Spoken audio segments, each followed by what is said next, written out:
This is WATE Side Severe Weather. All right,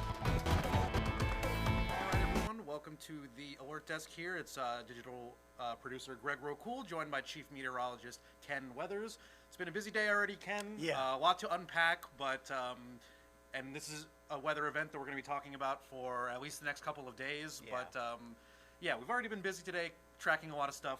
At least just for today, what stood out to you thus far that people should know? So far, the biggest thing today is just, again, the amounts of rainfall that we've seen, especially east of Knoxville. That was a big thing. Also, yesterday, we were on live during our 6 o'clock newscast. We did some continuous coverage for a tornado up in Hancock County. And we actually got some results from the survey of that. I don't know if we can show the screen. I'll point that up real quick. We had a confirmed EF1 tornado. I don't know if we can punch up the weather computer there real quick, and I'll show you what we're talking about. Let's see, different links. No. I mean, like on screen here, so we can show the people at home. Oh yeah, of Yeah. course. There we go. What am I saying? There we go. So EF1 tornado again. It was basically near Chestnut Grove, kind of tracked northward up towards the Kyles Ford area. It was on the ground for 6 miles and a 250-yard wide width at one point. That was between about 620 and 625. Interesting thing here, Greg. 111 mile per hour winds. That's an EF3 tornado, so pretty impressive that in itself, or EF2 tornado rather, excuse me. 111 and higher is EF2, but still pretty impressive. And by the way, this was the first tornado on record for East Tennessee in the month of September. So last year we had our first August one ever. This year we had our first September one ever. Let's hope this trend doesn't continue. That is shocking.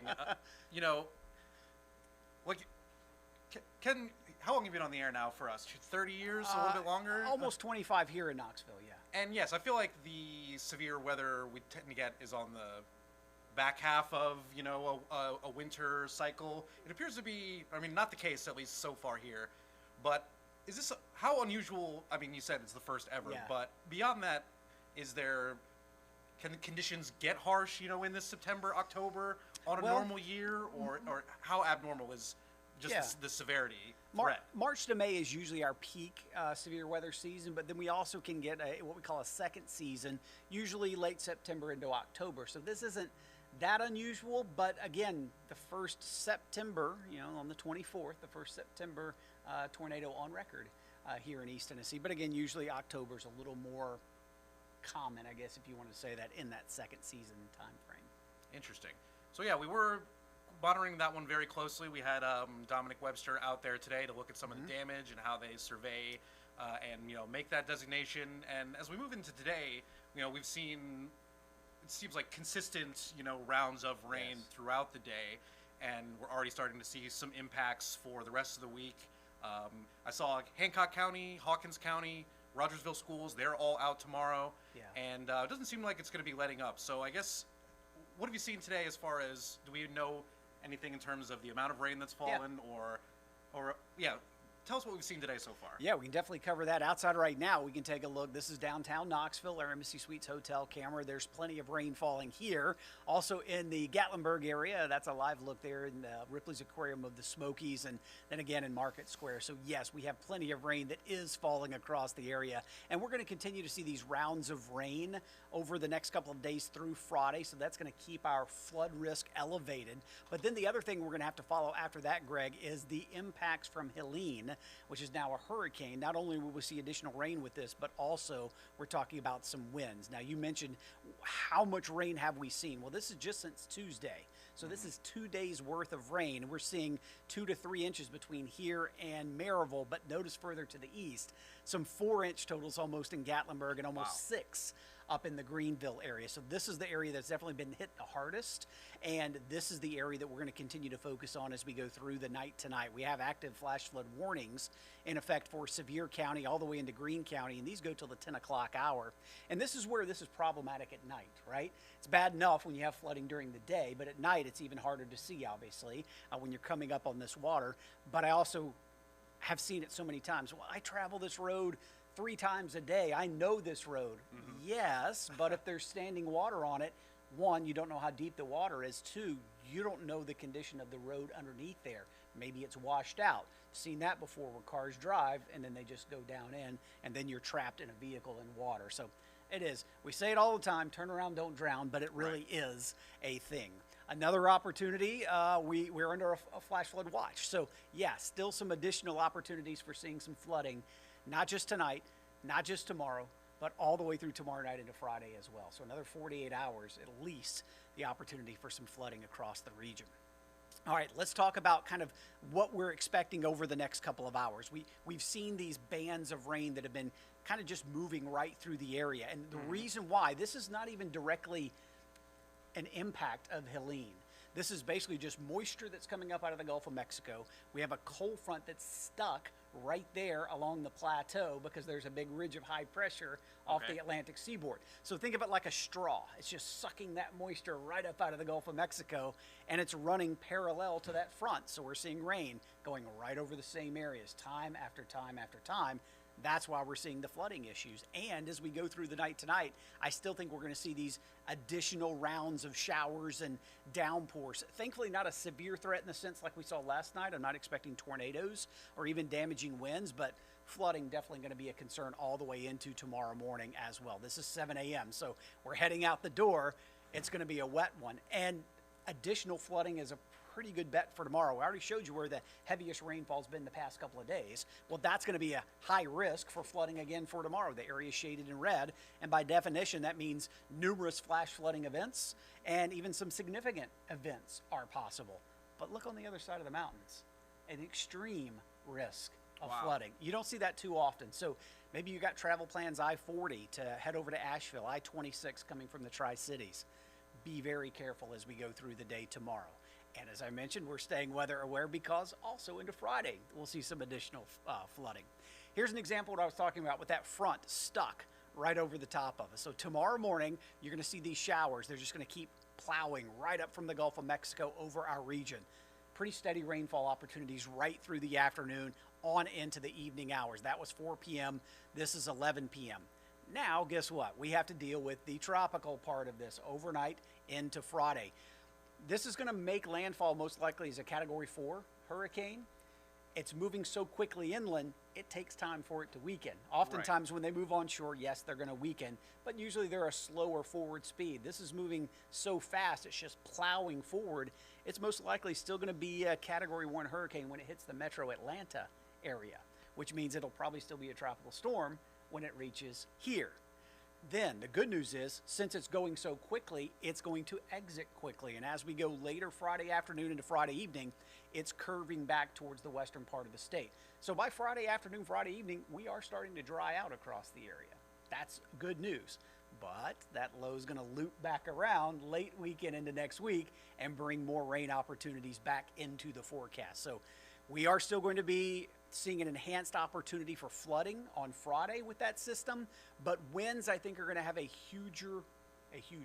bigger impact across the area. Let me quickly talk about Helene. This was the last update we had. We'll get a new one coming up at 10 o'clock, but watch how quickly go from 6 o'clock this evening, that was when the last update came in, to tomorrow afternoon. We've gone from a Category 1 to a Category 4 in 18 hours. Incredible, incredible. And then watch how quickly it goes from Thursday afternoon to Friday morning. It's already making its way up here into East Tennessee. So this is, again, a very fast-moving storm. Man, that really is, zipping right across the southeast. We talk so much about, warnings and watches, regardless of the weather. And I wonder just how this manifests for, once it kind of starts to move over this area. Is this, do you expect like a severe thunderstorm warning? Do inland areas get hurricane warnings or tropical storm warnings? Yes, there are actually, there are tropical storm warnings posted on the western North Carolina side of the mountains. Wow. And there are hurricane watches even as far inland as the Atlanta metro area. We will have what's called a high wind watch. We'll go into a high wind warning. A high wind watch means within 48 hours you have the potential to see the winds that we're forecasting here. And those winds are 20 to 30 here in the valley, sustained, gusts over 50. In the Smokies, we're talking winds gusting over 70 miles per hour. I really think that is plausible. And you mentioned, what about Tropical storm warnings. Well, over into western North Carolina, we do have a tropical storm warning posted. Winds could gust over 80 miles per hour on that North Carolina side. So after all the rain that we've had, the extreme flooding that we're going to expect on the North Carolina side and those kind of winds, there's definitely going to be some tree damage across at least the North Carolina side, but I think there will be some in the Smokies as well. If people were around with Opal back in October of '95, we saw some pretty significant winds in the Smokies. You don't want to say it's comparative like to like because no storm is the same, but could we see that kind of damage? Could we have that kind of tree damage? It is certainly possible with these winds. So here's kind of the timing of this. We're not going to see those winds tonight. We're not going to see them throughout the day tomorrow. It's overnight Thursday into Friday. So this is 11 p.m. Thursday. We're just starting to see those winds pick up in the Smokies. They really get cranking overnight. This is 3 a.m. and notice that bright red, those are winds between 40 and 50 miles per hour. You're really going to notice it. It's probably going to wake some people up as we head into early Friday morning. We're talking again, winds gusting 30, 40, 50 miles per hour. This is at 7 a.m. and you can see Dandridge showing winds gusting to about 52 miles per hour. So that's about the time people are going to work and going to school. We have some cancellations already tomorrow. Will we have some Friday? Certainly a possibility. We'll see. We don't make those calls, so don't ask. We don't know, but we can give you the tools to probably make some of these school officials make those decisions. Still going to have those really strong winds even up through midday. Look at the 50 mile per hour gust in the Smokies. We're still seeing gusts over 30. And it's a little quieter by the time we get into the afternoon, but still 15 to 25 mile per hour gusts. But by then, we're seeing some drier conditions across the area. So not only do we have heavy rainfall for tomorrow that could lead to flooding, but we have heavy rain Thursday night and strong winds Thursday night. So it's kind of a double punch as the remnants of Helene makes its way through. A busy 48 hours ahead, no doubt. And we've already seen some impacts similar. I just think back to, I think it was last month, we had some flash flooding in the Dollywood area. Yes. Where some, I think, an inch or two of rain fell in a very it was shortened period. 4 to 5 inches of rain. Wow. But see, the difference here is that was a stationary thunderstorm that usually develops in the summertime. We see that a lot. Okay. This is going to be more over a widespread area. We've already seen that type of heavy rainfall where it's just moving over a large area, which is why we've seen flooding. So could we see instances like that? I mean, it's possible. This is probably also going to be more of we start to see rivers climb, especially over the next couple of days. So if you live near a river that's prone to flooding, you want to keep an eye on that, keep posted. If we get alerts, we're going to let you know about that. But those are things to think about. Another thing you mentioned, are we going to see severe thunderstorms when that system comes through? Anytime you get landfalling tropical storms or hurricanes, there's always a risk for tornadoes. So they're usually low end, kind of weaker tornadoes that spin up very quickly, but they can certainly do damage. That is going to be possible as we go through the day Friday as that system gets closer to us. The Storm Prediction Center kind of has the northeast part of our viewing area highlighted with that. So yes, it is possible through especially the first half of the day Friday. Can't rule out an isolated tornado, some damaging winds, and flooding once again with that system coming through. Yeah, interesting. What really stuck out to me from the Dollywood flooding we had recently was just really the speed. I think people tend to underrate the flash portion of flash flooding, and it really can escalate quickly. Or like, how should people think about timing of when a storm is arriving, just in terms of delineations of time? Like, can I make it to the store, or should I try and budget to that for a couple days out? Or how should people think about this storm from a timing perspective or a speed perspective? Well, one thing I would go ahead and do is start thinking about making sure you have your devices charged, your phones, your tablets. I do really think that we're going to see some power outages with this system as it comes through Thursday night into Friday. And depending on the severity, it could be for several hours, maybe for a couple of days, depending on just what we see with this as it comes through. So go ahead and think about ways you can keep your devices charged so you can stay up to date. Maybe have some flashlights with batteries in case your power does go out. Another thing you need to think about, if you have medications, especially that need to be refrigerated, you need to make sure you have an alternate source to keep that cool, whether it's a cooler with ice or something like that. Just so kind of think about that as we go through the day tomorrow. Again, I wouldn't expect to see power outages until overnight Thursday into Friday, so you still have an opportunity to do that tomorrow, but you just want to be careful for flash flooding concerns for tomorrow. But as of right now, we have wind damage and power outages as a medium threat. We haven't had a lot of rain, obviously, in the past several weeks, but now we have. So the soil is getting very saturated in some spots. So that means that the trees' root bases may be a little loose. We, of course, have leaves on the trees this time of year. It acts like a sail in a sailboat. So it's a little easier to push over those trees in a strong wind situation. So those combined with 60, 70, maybe some 80-mile-per-hour winds in some of the higher elevations, yeah, there could be some power outages across the area. Yeah, like we said, yeah, a lot of busy 48 hours ahead, and yeah, we've already seen some of the impacts starting to, rear their head here in this region. We're going to be talking about this a lot in the next day or so. Tune into our 11 p.m. newscast a little bit later on to hear the latest from Ken, excuse me. You said we're going to have an update around 10 o'clock for the Helene? Yeah, the latest update for Helene will come out at 10 o'clock, or actually right before the 11 o'clock newscast. It's usually around 10:45, 10:50. But we'll have the latest by the time we go on at 11 o'clock tonight. Got a feeling by then it's at least a strong Category 1, maybe getting close to Category 2 status. But regardless, it's expected to rapidly intensify over the next 12 to 18 hours. Absolutely. So yes, keep your eyes peeled for the latest weather news. If you've got those weather radios, make sure that you have those handy, or the batteries ready, or those plugged in. Whatever you need to get the latest weather updates that we are going to be bringing you over the next 48 hours. Or you can also download our free weather app. Just go to Knoxville Weather at the Google Play or Apple App Store, and that's a great way to do it. Or you can scan the QR code there on the screen. Absolutely, yeah. We'll be sending a lot of weather updates through that one as well. So another great resource for everyone in East Tennessee.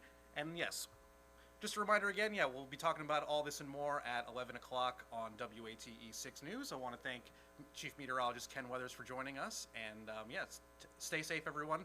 And hopefully we'll have some good news about this about the system moving out here It's not a total weekend washout, which is good, but we've got another 48 hours coming up. Absolutely. Yeah. All right. Thanks again, Ken, and we'll see you guys at 11. Take care.